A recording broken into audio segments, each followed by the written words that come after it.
레위 계통의 제사 직분으로 말미암아 온전함을 얻을 수 있었으면 백성이 그 아래에서 율법을 받았으니 어찌하여 아론의 반차를 따르지 않고 멜기세덱의 반차를 따르는 다른 한 제사장을 세울 필요가 있느냐. 제사 직분이 바뀌었은즉 율법도 반드시 바꾸어지리니 이것은 한 사람도 제단 일을 받들지 않는 다른 지파에 속한 자를 가리켜 말한 것이라. 우리 주께서는 유다로부터 나신 것이 분명하도다. 이 지파에는 모세가 제사장들에게 관하여 말한 것이 하나도 없고 멜기세덱과 같은 별다른 한 제사장이 일어난 것을 보니 더욱 분명하도다. 그는 육신에 속한 한 계명의 법을 따르지 아니하고 오직 불멸의 생명의 능력을 따라 되었으니 증언하기를 내가 영원히 멜기세덱의 반차를 따르는 제사장이라 하였도다. 아멘.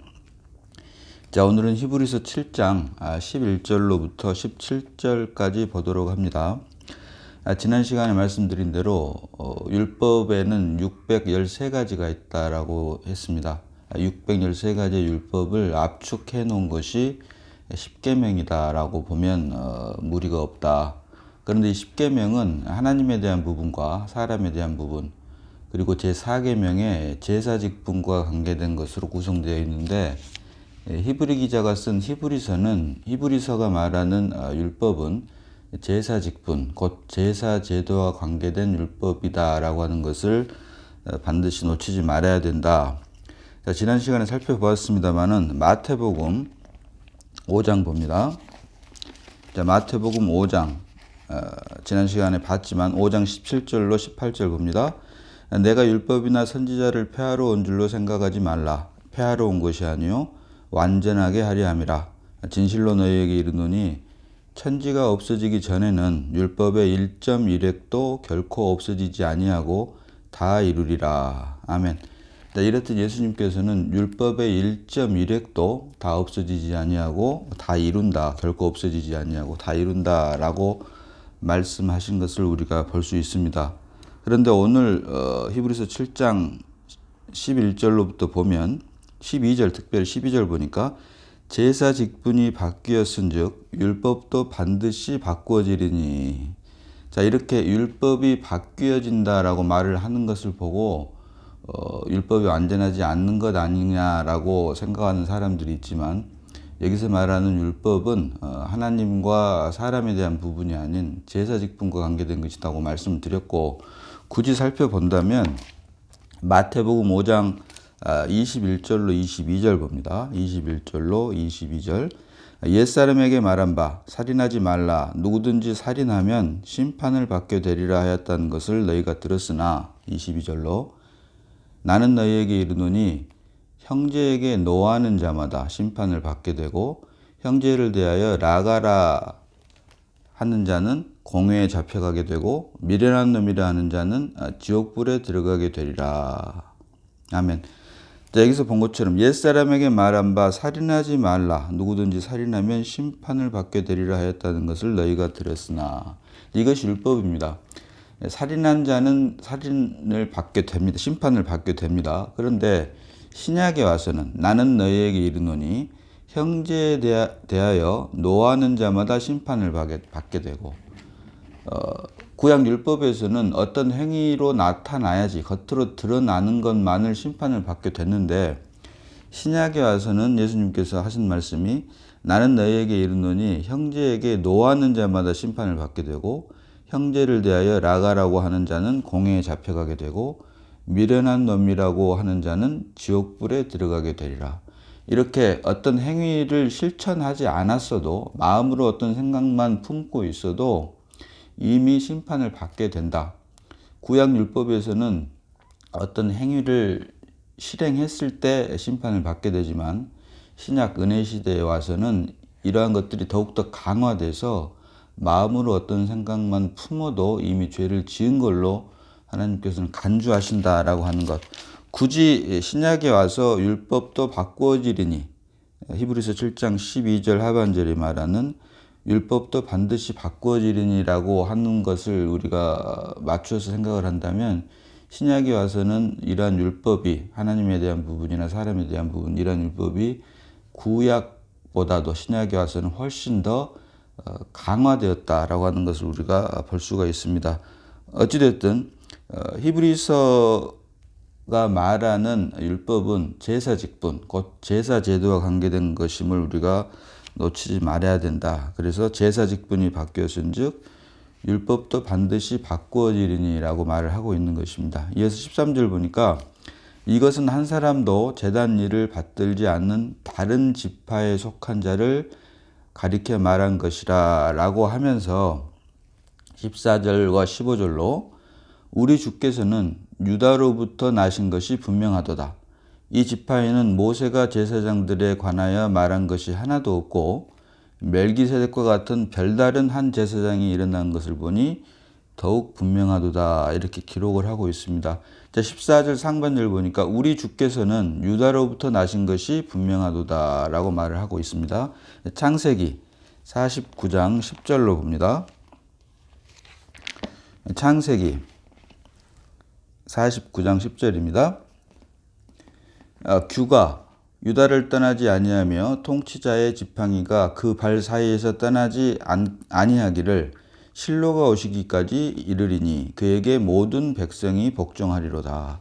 여기서 규가 유다를 떠나지 아니하며, 여기서 규는 홀이다라고 말씀드렸습니다. 규, 곧 홀은 지팡이를 말을 하는데 왕권을 상징을 한다라고 말씀을 드렸고, 결국 왕권이, 하나님의 왕권이 유다를 떠나지 아니하며 통치자의 지팡이가 그 발 사이에서 떠나지 아니하기를 실로가 오시기까지 이르리니 그에게 모든 백성이 복종하리로다.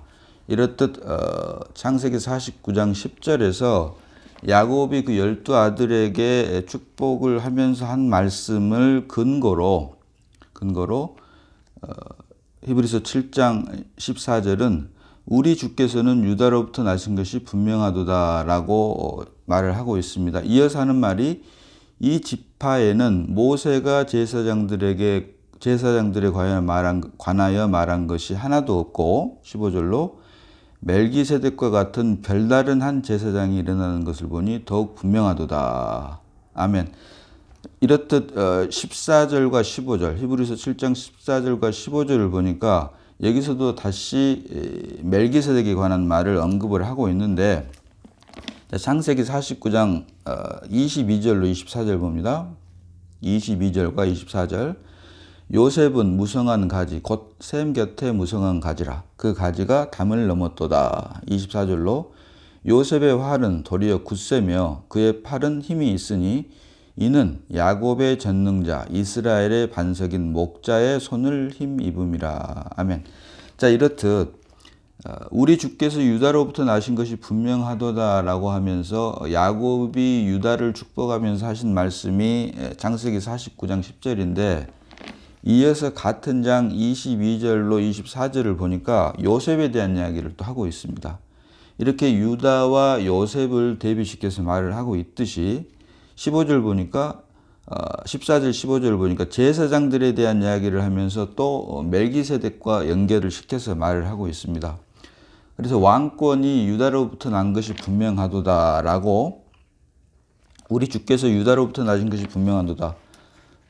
규가 유다를 떠나지 아니하며 홀이 유다를 떠나지 아니하며, 결국 표면적으로는 왕권이 유다로부터 난 것이 분명하지만 이면적으로는 유다가 아닌 요셉을 통해서 왔다라고 하는 것을 창세기 49장 야곱의 12아들 중 특별히 유다와 요셉에 대한 축복을 하면서 한 말을 통해서 서로 대비시켜서 설명하고 있음을 우리가 볼 수가 있고, 이와 관련해서 제사장에 관한 부분이 나오면 반드시 레위지파, 레위계통과 멜기세덱을 대비시켜서 말을 하고 있는 것을 볼 수가 있다. 그래서 우리가 히브리서 7장 14절과 15절을 통해서 우리가 볼 수 있는 것은 하나님 나라의 왕권이 표면적으로는 유다지파를 통해서 왔지만 이면적으로는 요셉을 통해서 왔다라고 하는 것을 우리가 놓치지 말아야 되며, 자, 역대상 5장 2절 봅니다. 역대상 5장 2절입니다. 자, 유다는 형제보다 뛰어나고 주권자가 유다에게서 났으나, 여기서 말하는 것처럼 주권자가 유다에게서 났으나, 표면적으로는 유다 계통을 통해서 나온 것이 확실하죠. 그러나 이어서 장자의 명분은 요셉에게 있으니라. 아멘. 장자의 명분은 요셉에게 있다. 그 위에 역대상 5장 1절 하반절 보니까 이스라엘의 아들 요셉의 자손에게로 돌아가서 족보에 장자의 명분대로 기록되지 못하였느니라 라고 하지만, 여기서 보니까 르우벤은, 자 5장 1절 봅니다. 역대상 5장 1절. 이스라엘의 장자 르우벤의 아들들은 이러하니라. 르우벤은 장자라도 그의 아버지의 침상을 더럽혔으므로 장자의 명분이 이스라엘의 아들 요셉의 자손에게로 돌아가서 족보에 장자의 명분대로 기록되지 못하였느니라. 자, 이렇게 기록을 하고 있는데 번역이 약간 어색한데요. 개역 한글을 보면은 장자의 명분이 요셉에게 있으나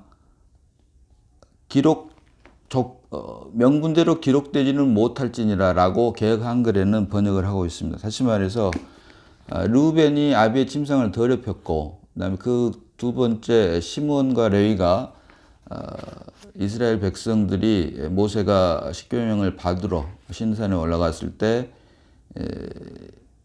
소를 우상으로 섬기는 소를 만들어서, 황금으로 소를 만들어서 이것을 섬김으로 시므온과 레위 지파, 레위 형제, 시므온과 레위 형제가 이스라엘 백성들을 도륙한 사건을 알게 됩니다. 그래서 장자의 명분이 넷째 아들인 유다에게로 돌아갑니다. 자, 이것은 표면적인 족보입니다. 그러나 역대상 5장 1절 보니까 장자의 명분이 요셉에게 있으나 기록하지는 말아라. 표면적 기록은 유다로 기록을 하지만 사실은 장자의 명분은 요셉에게 있다라고 하는 것을 역대상 5장 1절과 2절이 기록을 하고 있습니다. 그래서 그걸 결론적으로 기록한 말이 2절로, 역대상 5장 2절로 유다는 형제보다 뛰어나고 주권자가 유다에게서 났으나, 이것은 표면적인 족보를 말하는 거죠. 장자의 명분은 요셉에게 있느니라. 장자의 명분은 사실은 유다가 아니라 요셉에게 있다. 그러나 기록하기는, 족보대로 기록을 하기는 요셉이라고 기록을 하지 말고 유다라고 기록을 하지만 사실은 장자의 명분은 유다가 아닌 요셉에게 있다. 자, 여기서 우리가 본 것처럼 우리가 예수를 믿는다 라고 하는 것, 예수를 믿는다고 하는데 두 종류가 있다. 표면적으로 믿는 것이 있고 이면적으로 믿는 것이 있는데, 예수 그리스도가 표면적으로는 유다 지파를 따라서 이 땅에 왔지만, 사실 예수 그리스도는 유다 지파를 따라서 온 것이 아니라 사실은 표면적으로는 유다 지파지만 이면적으로는 요셉이 장자인 것처럼, 장자의 명분이 요셉에게 있는 것처럼 사실 예수 그리스도는 요셉이 의미하고 있는 이면적인 왕으로 우리에게 왔다. 다시 말하면 표면적 유대인과 이면적 유대인을 모두 포함하는, 모든 인류를 포함하는 왕으로 이 땅에 오셨다라고 하는 사실을 예수 그리스도의 족보, 그리고 예수 그리스도의 장자의 명분을 통해서도, 야곱의 장자의 명분을 통해서도 우리가 발견할 수 있다라고 하는 것입니다. 그래서 우리가 이와 같은 사실, 표면적으로 유다 계통을 따라서 예수 그리스도가 왔지만 사실은 장자의 명분은 요셉이다라고 하는 것, 그리고 표면적으로 제사장 직분은 레위 계통이 했었지만 사실은 별다른 한 제사장을 세운 것은 멜기세덱의 반차를 쫓은 한 제사장을 따로 세우는 것이 또 필요했다라고 하는 것을 우리가 동시에 같이 볼 수 있어야 된다라고 하는 것입니다. 이어서 봅니다. 16절로. 자, 그는 육신에 속한 한 계명의 법을 따르지 아니하고 오직 불멸의 생명의 능력을 따라 되었으니, 17절로 증언하기를 내가 영원히 멜기세덱의 반차를 따르는 제사장이라 하였도다. 아멘. 자, 여기서 17절 먼저 보겠습니다. 17절. 증언하기를 내가 영원히 멜기세덱의 반차를 따르는 제사장이라 하였도다. 여기서 17절 말씀은 시편 110편 4절 말씀이 응하는 말씀입니다. 그 말씀을 다시 한번 강조해서 하신 말씀입니다. 시편 110편 4절 보면 여호와는 맹세하고 변하지 아니하시리라. 이르시기를 너는 멜기세덱의 서열을 따라 영원한 제사장이라 하셨도다. 아멘. 이제 다윗이 예수 그리스도를 두고 한 말입니다. 너는 멜기세덱의 서열을 따라 영원한 제사장이라 하셨도다. 이렇듯 시편 110편 4절의 말씀을 히브리서 7장 17절에서 다시 한번 언급을 하고 있는데, 그것이 바로 증언하기를 내가 영원히 멜기세덱의 반차를 따르는 제사장이라 하였도다 라고 기록을 하고 있는 것입니다. 그 앞에 16절 보니까 그는 육신에 속한 한 계명의 법을 따르지 아니하고 오직 불멸의 생명의 능력을 따라 되었으니. 자, 여기서도 육신에 속한 한 계명의 법과 생명의 능력, 이렇게 육신과 생명의 능력, 육신에 속한 계명과 생명의 능력을 대비해서 설명을 하고 있습니다. 이것은 결국 십자가를 통과하기 전과 후로 구분이 됩니다.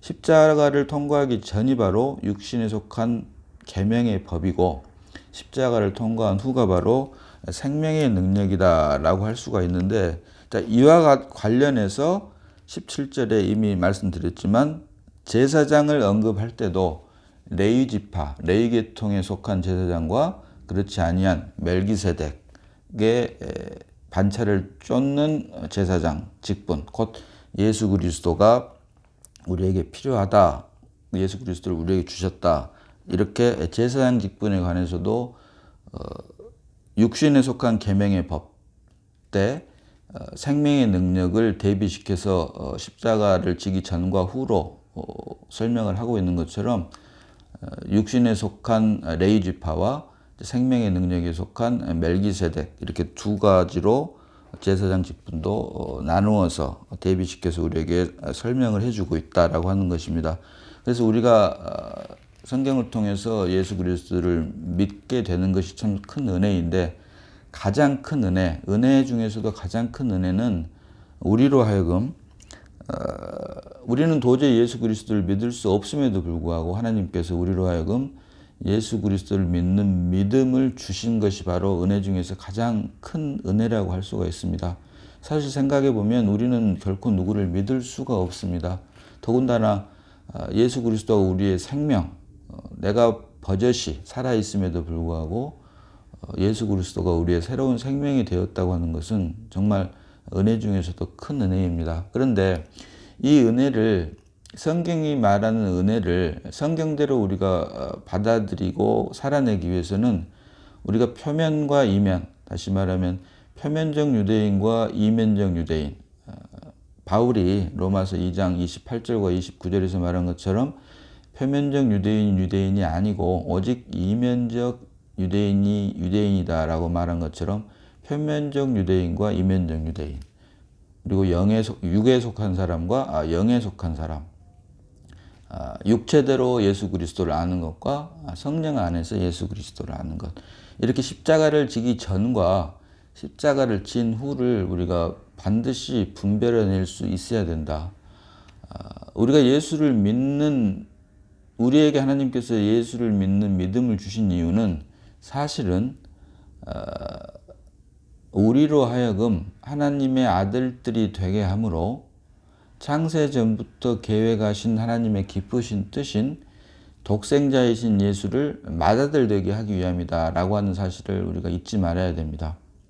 우리 사람들 입장에서는 우리가 예수를 믿고 하나님의 아들이 돼서 천국에 가서 좋다고 할 수 있겠지만, 사실 하나님의 입장에서는 하나님께서 독생자를 우리에게 주신 이유는 독생자가 목적에 있지 않고 그 독생자로 하여금 맏아들 되게 하기 위해서 그 과정으로 우리를 하나님의 아들들 삼으셨다라고 하는 것입니다. 그래서 예수 그리스도, 독생자 예수 그리스도를 맏아들 되게 하기 위해서 우리들을 하나님의 아들들 삼으셨는데, 우리를 하나님의 아들들 삼게 하기 위해서 주신 것이 바로 믿음이다. 그래서 하나님께서 우리에게 주신 믿음을 주신 이유는, 그 목적은 우리로 하여금 하나님의 아들들이 되게 하기 위한 것이다 라고 말씀을 드린 것입니다. 그런데 우리로 하여금 하나님의 아들들이 되게 하신 것은 소극적인 관점이고, 이것을 통해서 독생자 예수 그리스도를 맏아들 되게 하신 것이 바로 적극적인 관점이다.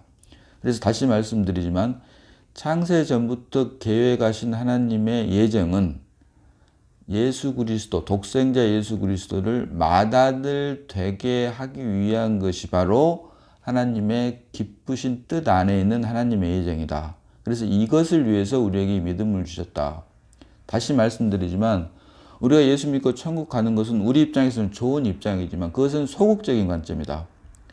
우리로 하여금 예수 믿고 하나님의 아들들이 돼서 천국 가게 하신 이유는 그것으로 인해서 독생자 예수 그리스도를 맏아들 되게 하신 것임을, 이것이 적극적인 하나님의 기쁘신 뜻임을 우리가 결코 놓치지 말아야 된다. 독생자 예수를 맏아들 예수 그리스도 되게 하기 위해서 우리를 부르셨고, 하나님의 때에 우리를 부르셨고 우리에게 믿음을 주심으로 우리로 하여금 하나님의 아들 삼으셨다라고 하는 것을 결코 잊지 말아야 된다.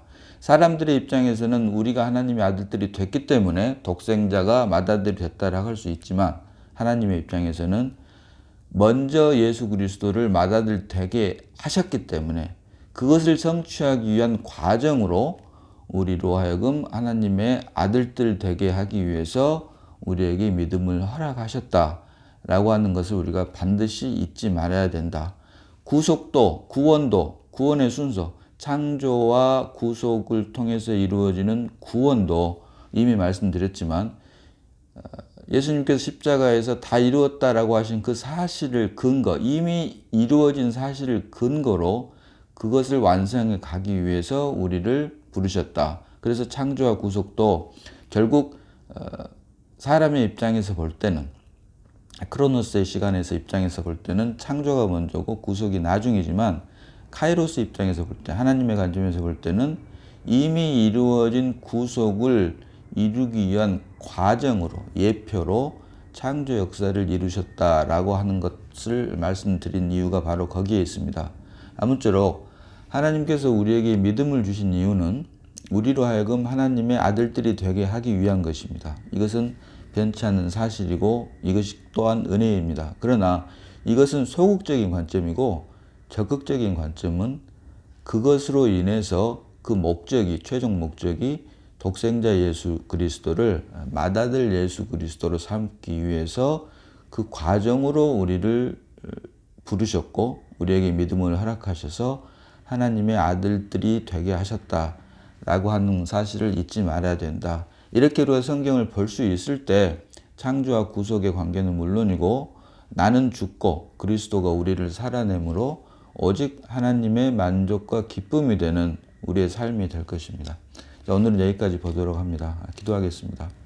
자, 아버지 하나님, 은혜를 감사합니다. 표면적 유대인과 이면적 유대인, 육에 속한 사람과 영에 속한 사람, 예수 그리스도를 육체대로 아는 것과 성령 안에서 아는 것, 독생자 예수 그리스도와 맏아들 예수 그리스도, 십자가를 통과하기 전과 십자가를 통과한 후 이 모든 것이 결국은 하나님의 창세전부터 예정하신 하나님의 기쁘신 뜻을 완성하기 위한 하나님의 예정 안에 있는 것임을 말씀을 통해서 다시 한번 깨닫게 하시니 감사를 드립니다. 사람이 만들어낸 신학 안에서의 예정론이 아닌 창세전부터 예정하신 하나님의 기쁘신 뜻 안에 있는 하나님의 예정이 그리스도가 우리 안에서 살아내므로 주님 오시는 그날까지 하루하루 그 삶을 이루어내는 삶을 우리가 모두 살게 하시니 고맙고 감사를 드렸고 우리를 구원하신 예수님 이름으로 기도드리옵나이다. 아멘.